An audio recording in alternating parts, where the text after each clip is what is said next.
I'm Felix Corson. I'm a guide at two museums here in Philadelphia, at the Franklin Institute Science Museum. I am both a guide and instructor, while here at the University Museum of the University of Pennsylvania, I am helping to take inventory of all of the museum's Egyptian collections.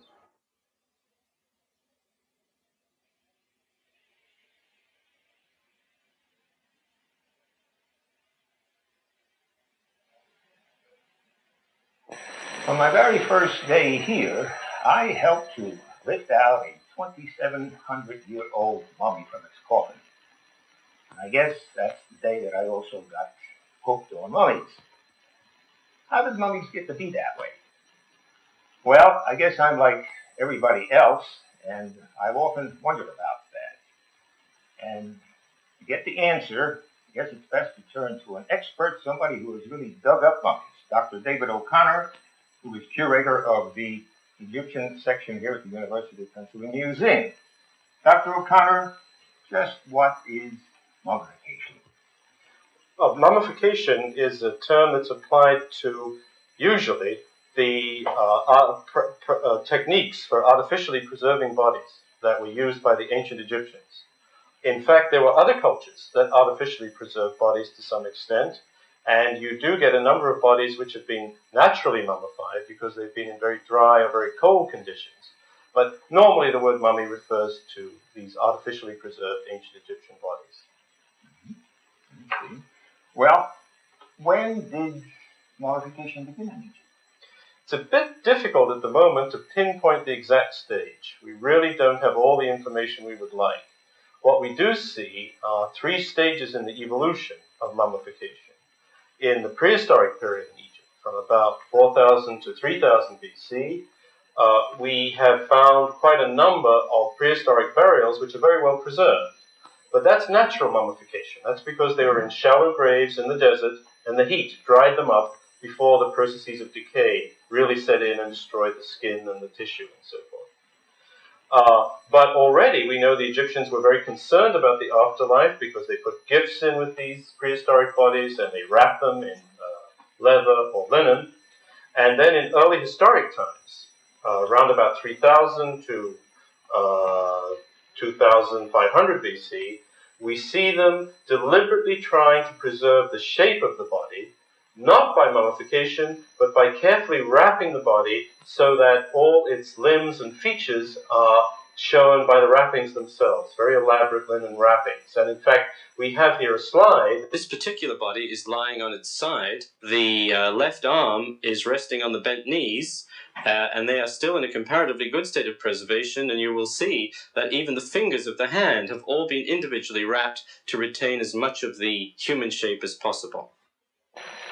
What happened, of course, was that as the tombs got more elaborate and deeper, the bodies tended to decay, though that the effect of the heat and the dryness was no longer reaching them.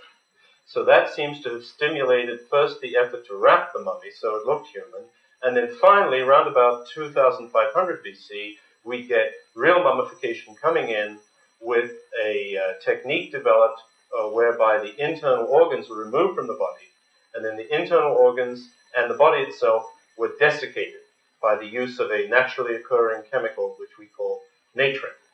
And that is really the beginning of mummification in Egypt, and it then continues on right throughout Egyptian history until really the early centuries of the Christian era. Well, tell me, why did the Egyptians mummify the bodies of their dead?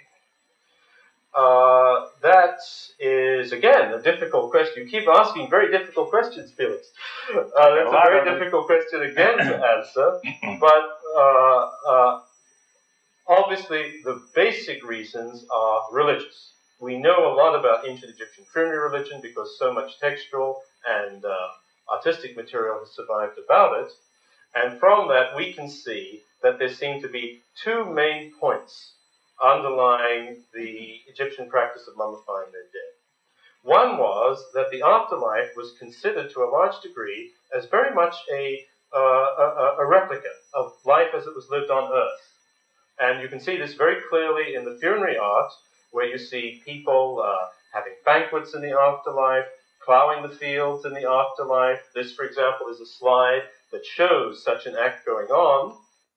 Now, since the afterlife was a replication of the life of the living, obviously the dead needed to have their bodies in order to be able to eat, to drink, to carry out all the functions that the living carried out.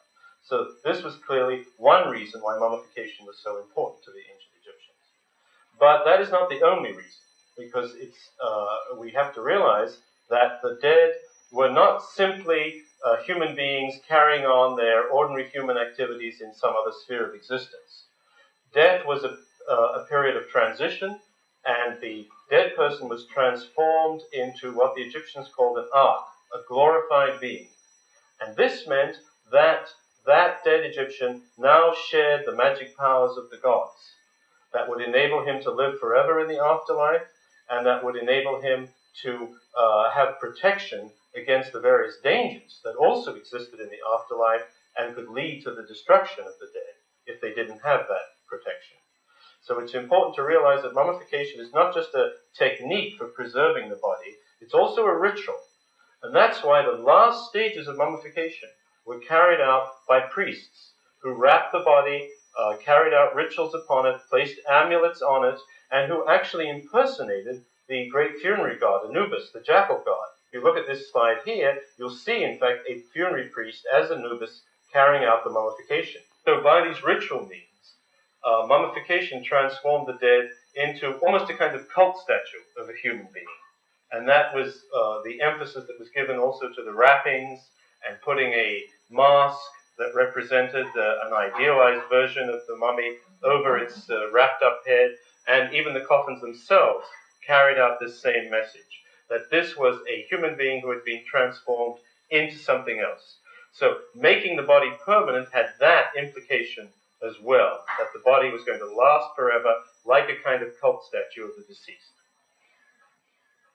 Was everyone in Egypt mummified, or was this reserved for just certain people? Mummification was always relatively restricted. It does look like in its earliest phases it may have been restricted perhaps to the royal family, or perhaps to the royal family and some of the upper elite of Egyptian society. Over time, the practice of mummification began to be used by well-off people in general. So you see more and more people becoming affected by this after they were dead. But mummification was an expensive process. So it was always inaccessible, couldn't be used by the great bulk of the Egyptian population, who were poor peasants who couldn't possibly afford the investment that was required by mummification. We can only speculate that the poorer classes of society, who of course were also buried and supplied with gifts, however poor they might be, we can only speculate that they also might have hoped to gain for themselves the same benefits that the mummified upper class gained through ritual means, simply by having the right rituals spoken when they were buried, and then somehow hoped that they, in the afterlife, would be able to do the same things as the upper classes were achieving through their funerary ritual and their mummification. The word mummy, where does it come from? Is that of Egyptian origin by any chance? No, not at all, as a matter of fact. The word mummy, that is the word commonly used in the European languages now for artificially preserved Egyptians, really is a Persian word meaning bitumen. And it came to the European languages through Arabic, because Arabic was the language spoken throughout most of the Near East for many hundreds of years. And when Europeans first became familiar with mummies, the Arab-speaking inhabitants of Egypt were calling them mumia. And the reason they were doing that is that many of the later mummies had been treated with bitumen, that black tar-like substance. So they were coated with bitumen. And mumia is actually a Persian word for bitumen. So in that way, it became applied to mummies.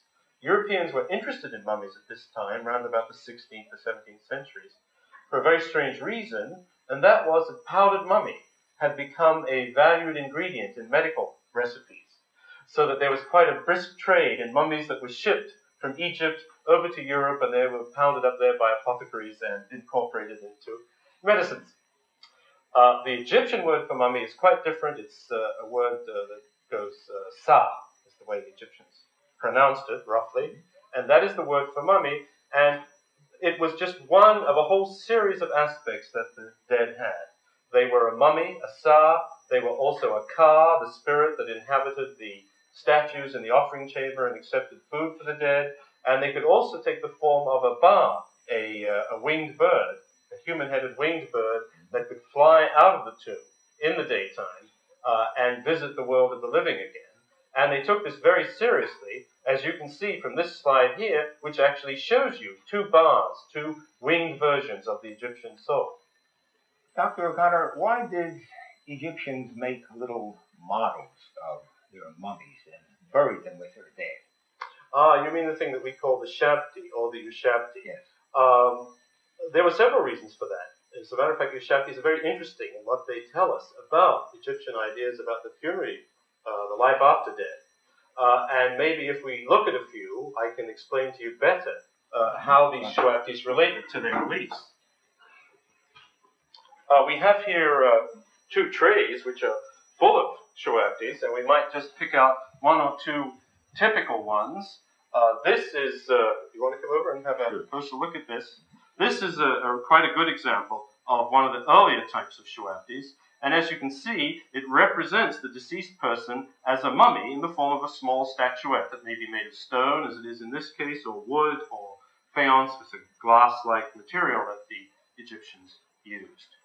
The very earliest Shabtis actually take the form of a fully modeled little human figure, wrapped in linen and placed in a tiny coffin. So they almost seem to be a kind of miniature substitute for the body itself. And Egyptian religion is full of this idea of providing substitutes to do things for the deceased. So it may be the idea was that if the actual body was destroyed, that miniature substitute, which had been ritually enabled to act as the mummy itself, would replace it. But over time, a whole set of other ideas began to cluster around the Ushabti figure. And what you see here is one of these ideas very clearly demonstrated. If you look at this Shabti, you'll see the hands are freed, or the rest of the body is wrapped, and it is grasping tools. This is a typical Egyptian pick and hoe that the agricultural laborers used. And the reason for that is the Egyptians also had a belief that the dead in the afterlife would have to labor for the gods of the underworld. And it was hard, manual labor, digging up earth for canals, carrying the earth over for dikes and embankments and things of this kind. So in Egypt itself, of course, people knew how to avoid that kind of unpleasant duty. And so they took that idea into the afterlife. They provided the little Shabti figures with tools so they could carry out the work.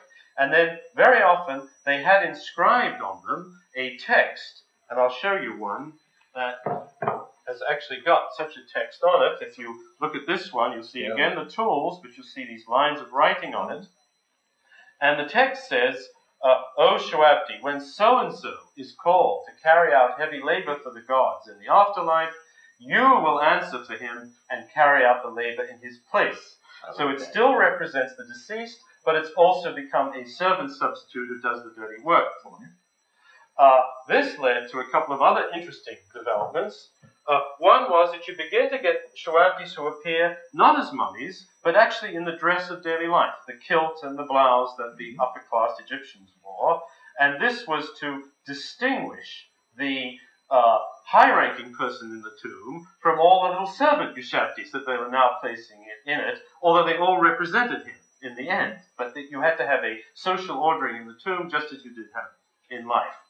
And a final, very typical Egyptian development in the area of the Shabtis was that they thought the more Shabtis you had, the better. So the custom developed of actually placing hundreds of Shabtis in a tomb, maybe up to 300 or 400, as many days as there were in a year. And all these were workers who were substituting for the deceased.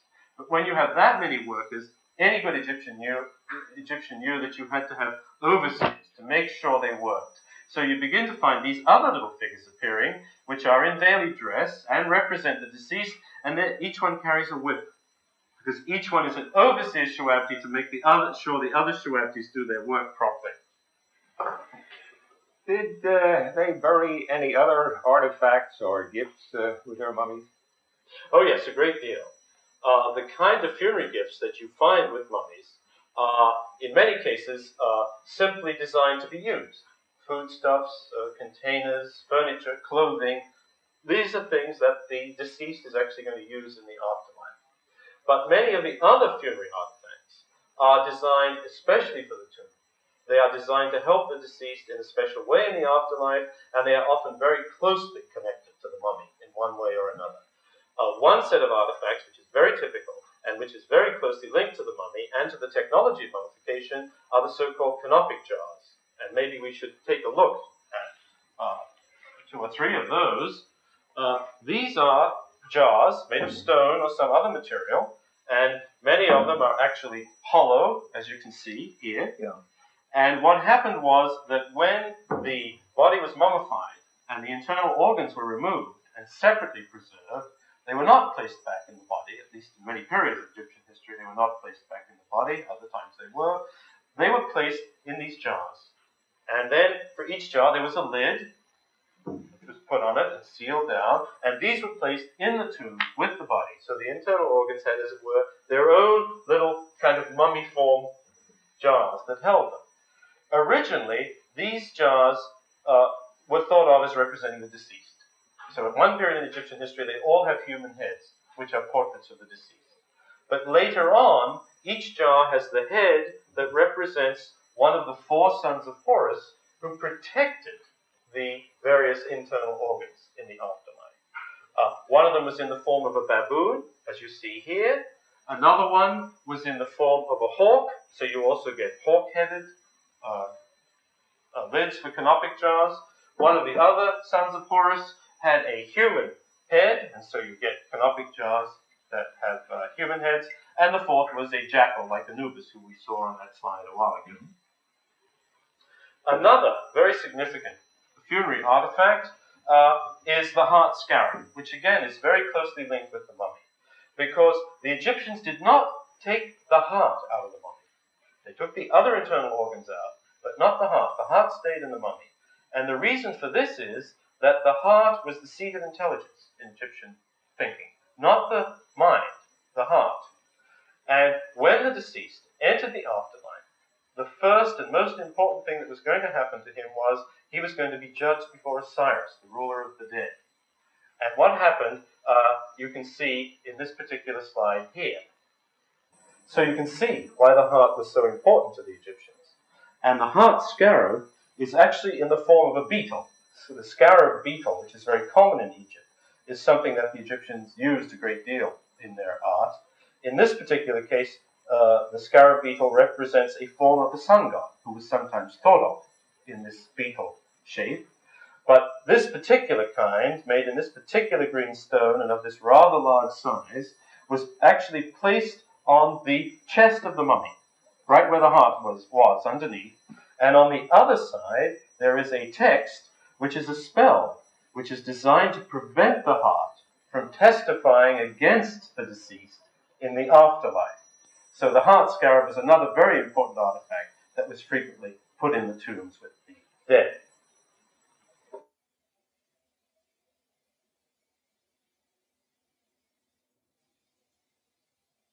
We're talking now to Dr. Stuart Fleming, Scientific Director of the Museum of Applied Science Center for Archaeology. Dr. Fleming, how did the Egyptians preserve their bodies? Is this still pretty much of a mystery to us? Really, the only mystery that exists now is the early stages of it, around about 2800 BC. In general terms, we know pretty well how that was done, though I have to stress that that changed a lot over the 3,000 years or so of Egyptian pharaonic history. Mm-hmm. The crucial features, I think, in the preservation treatment that they undertook were threefold. One, they would deliberately remove the organs from the body, particularly the water-bearing ones. They would make a small incision in the side of the thigh, and they would remove the lungs, the intestines, the stomach, and the liver through that opening. They also eventually started taking the brain out of the skull. All these organs, of course, being rich in water, would tend to attract bacteria, so that was likely to corrupt very quickly. The second major thing they did was to deliberately dry out the body using something called natron. And once that moisture of the body had been removed, again, the bacteria would lose interest in the flesh. And the third thing, which was really more just a protective thing, was to coat the body with resins and wrap it in linen to produce the final mummy. Would you say that mummification is an example of early science?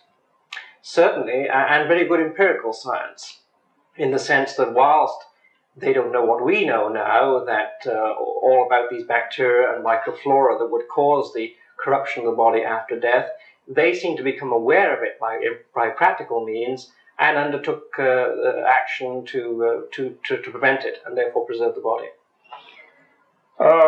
Would you say that the incision of the mummy and so on, which involves removing internal organs, that sort of thing reminds me of a surgeon today doing his autopsy to determine why a person may have died and what may have been his medical history. How does this pertain to medicine and surgery in Egypt? There seems to be this apparent link, visually at least, but in fact, as far as we can tell, there was no connection at all between the group of surgeons that served the pharaohs and others, and the embalmers that seemed to be controlled by the priesthood and who were a very remote group of people. As far as we can tell, they were treated with a certain amount of distaste. People, as they don't tend to today, talk about morticians. They tended to be something that people didn't talk about and were kept well away from the normal sections of society. So I don't think in reality there's any common ground between the two activities. You said that earlier, you said earlier that the mummification techniques change from time to time. What do these changes involve? Well, in the early stages, as far as we can judge, they went through the kinds of steps I've already described, the body organs being removed and the drying out and so forth. But gradually it became more and more elaborate. They began to be much more careful about all those steps. They applied different kinds of resins at different times. And by about 1100 BC, the art was very, very well developed. I would call it a craft, in fact, rather than art. It was very highly developed, and it produced really fine mummies that have been preserved very well over the past 3,000 years. But then, largely, I think, as a reflection of the political events that occurred in Egypt as successive invasions took the land, there was a sharp decline in quality until, say, around about Greek and Roman times, it would be quite common for the body organs not to be removed at all, or the body not to be dried at all. It would just simply be coated very heavily with bitumen resin so as to just turn it into almost a block-like figure. And also the sort of things that were happening then, there would be no attempt to keep the body articulated. You'd find limbs just thrown in higgledy-piggledy into the bundle. They made a great deal of effort into making the mummy itself look very attractive from outside, but clearly the embalmer's craft, say as in the first few centuries AD, was in very severe decline by then. How do we know so much about mummification? Did the Egyptians keep records of that sort of thing? No, the very opposite. As I say, partly because the embalmers themselves were treated with some distaste. It's a remarkable fact that we only have documentation of embalming from Egyptian sources at 157 BC, which is about 900 years after the peak and 2.5 millennia after its origins. So no, the Egyptians don't give us that information. We get that information very much from modern scientific methods, particularly X-radiography, peering through the outer wrappings and looking at the way the body was prepared that way. Getting back to autopsy and the determination, as we do today, of what the person's health history might have been and so on, can we say the same thing about Egyptian mummies when we dissect them? At certain times, yes. One of the things that happened, which is very important in this aspect, around about 1100 BC, was the practice of returning the body organs back to the body cavity, wrapped in mummified in the same way as the body itself, wrapped in linen and resins. so that when one undertakes an autopsy today of an Egyptian mummy, you can indeed autopsy those main body organs, and those, of course, are the ones that are used by modern morticians to identify cause of death. So yes, the same technology is used now as in both aspects. Well, what have we learned about ancient Egypt as a result of all of these studies? I think it's made it a more human society. It's clear that despite the idealism of many of the wall paintings of ancient Egypt, basically living along the Nile was not an easy thing to do. There were plenty of diseases around, many of them related to the Nile environment itself, such as, for example, schistosomiasis, the famous parasitic disease that's still very prevalent there. They suffered the same kinds of problems as we have, degenerative diseases such as arthritis, and they suffered something which, of course, is very different from our society. They didn't have the antibiotics to treat diseases, and so their life expectancies were far lower, in the 32 to 35-year range. So there were many major problems in ancient life in that way. And we've learned that really from scientific studies of the mummies. I think an interesting point to add there is that the mummies you're seeing are, of course, of people who were of the wealthier sector of society. The poor peasants, which formed the bulk of society, could not afford this kind of burial treatment, and yet you still see high prevalence of disease amongst these remains, indicating that for the population overall, it obviously was far worse. We're back with Dr. O'Connor again. Doctor, what does the scientific study of Egyptian mummies do for us? Does it help us to understand the ancient Egyptians somewhat better? Oh, yes, without any question. It's a very important aspect of Egyptological research. And Egyptologists are drawing more and more upon the information that is being gained through the scientific studies of mummies in order to better understand Egyptian history and Egyptian culture in general. For example, we do have good ideas about what Egyptian working conditions were like, or at least what the professions were that they followed, because we can see these in scenes in the tombs, and we can see them reflected in the artifacts that we find in the tombs. If we look at this slide, for example, we can see Egyptian artisans, craftsmen, at work. What we don't know, of course, from the art, though, is how those conditions of work might have affected the health of the artisans. Did it generate diseases? Did it generate occupational hazards? Well, we can see what kinds of crafts the Egyptians followed, but we can't tell from the art how the working conditions might have affected their health, what kind of occupational hazards they might have suffered, what kind of diseases might have been generated by working conditions. And it is only through the study, to some degree, of the medical papyri, but these are very difficult to understand what they're getting at, but also through the study of mummified and skeletal remains that we can get some idea of how the Egyptians' health were affected by things like working conditions or more generalized conditions, how famine, for example, might have increased mortality rates at certain periods. So from all these points of view, the scientific study of mummies is very important to the Egyptologist. What we are lacking at the moment is what ought to be really the next kind of level in the scientific research into mummies, and that is to move from the present very random sample of mummies, those mummies which have been autopsied or x-rayed and studied, have come from all kinds of different museums. They represent all different periods, different parts of the country. They are a very kind of non-related group of mummies. What we really need is to try to find a large sample of mummies that represents a single community over a long period of time, because then we could study things like health and mortality rates over long periods of time, relate them to the known historical circumstances, and always be looking at the same group of people, or at least the same community, generation after generation. Here's one that I've always wondered about.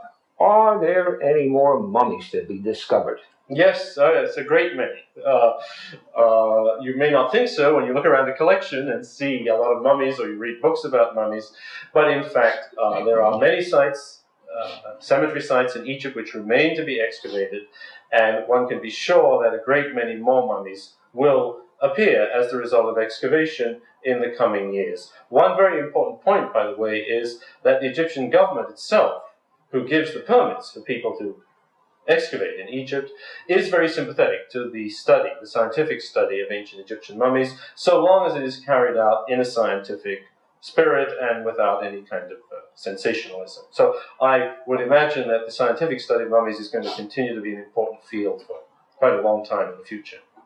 Dr. Fleming has said that the scientific study of mummies has helped us to understand family relationships better. What does this mean to the Egyptologist? Well, in the end, if we actually get middle and lower class families identified in mummy groups and have those scientifically studied, it will have quite broad general significance. At the moment, the family we think about most in that kind of area is the royal family of Egypt in the New Kingdom, roughly from 1500 to about 1000 BC. Because many of the mummies of those rulers and their relatives have survived. They were taken from their original tombs, late in Egyptian history, and all buried together in two large caches in order to protect them from any further plundering, which most of them had suffered. And they were rediscovered in the late years of the last century and are now nearly all in Cairo Museum. And several scientific studies have been made of those mummies. And quite a number of interesting things have been found out, but a number of problems have emerged for the Egyptologist in terms of that particular family. One is, for example, that some of the mummies, when studied through X-rays and other means, some of the royal mummies turn out to be too young for the kings they're supposed to be.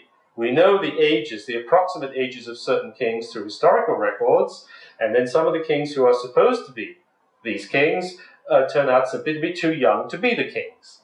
And that has created a problem which sometimes may have to do with misunderstanding the historical record, but in other cases probably has to do with the fact that when these mummies were reburied, it was done in great haste, and they were removed from their original coffins. And the priests who reburied them often simply put a docket or a ticket around the mummy, identifying it as King so-and-so. So you can imagine that in the confusion and in the haste of reburying these royal mummies, a few of them may have been mislabeled, and that may have created this peculiar problem of having some kings dying much younger than they should have.